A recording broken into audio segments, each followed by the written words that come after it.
Baruch, good morning, Botai. Tomorrow, tomorrow Friday, the 14th of Iyar, is Pesach Sheni. It's when the Beit HaMikdash stood. That was the time that all those who were tameh or in a faraway land for Pesach Rishon were able to make up the Pesach Sheni and bring it then.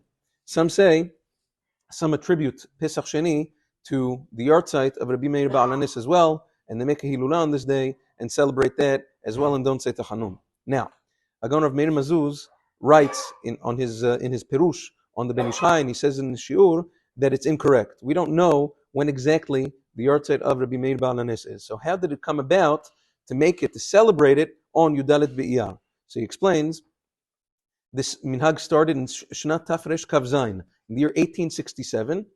The Chachamim of Tveria, they thought like this. They saw that every year there's a big pilgrimage to Meron, to Rabbi Shimon Bar Yochai, which is on Lag BaOmer. So in those times, people didn't have cars, buses, whatever it was. They had to walk. So they walked from the southern and middle parts of Eretz Yisrael up to the north. When you walk up to Meron, you have to pass through Tveria, Tzfat, whatever.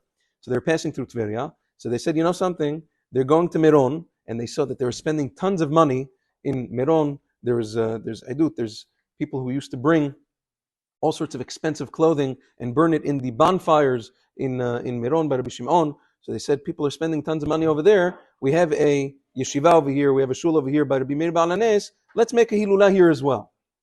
So they said what? On Yudalet Be'iyar, they said we'll gain a few things. First of all, people shouldn't say, hey, wait a second. When we go visit Rabbi Shimon, we don't say Tachanun. And we go visit Rabbi Meir, we're going to say Tachanun. That's not fair. They were friends. How does that work? So they said, okay, we'll make a hilula over here as well on a day that anyways we wouldn't be saying Tachanun, which is on Yudalet Be'iyar. Plus, people who come here, Divrei Torah, they'll donate some money to the Yeshiva al Kivro also. And that's how it came about that Yudalet Be'iyar is the hilula of Rabbi Meir. Hilula doesn't necessarily mean yahrzeit. It's the simcha. They made a simcha of Rabbi Meir Ba'al Hanes on Yudalet Be'iyar on Pesach Sheni. He brings a ra'ayah, Rav Mazuz brings a ra'ayah from the Ben Ish Chai. The Ben Ish Chai in Parashat Vayeshev, when he speaks about the halachot of Chanukah, he says that on Rosh Chodesh Tevet, which is also Chanukah, we light a candle in honor of Rabbi Meir Ba'al Hanes. So says the Ben Ish Chai explicitly. What does that mean? Does that mean that Rosh Chodesh Tevet is the yahrzeit of Rabbi Meir Ba'al Hanes? No. He says, so what's the pshat? Chanukah is Chag HaUrim, right? It's the holiday of lights. Rosh Chodesh, there's an extra simcha. Rabbi Meir is also light. Meir means to give light. So we'll light a candle, lichvodo, on Rosh Chodesh Tevet, which also happens to be Chanukah.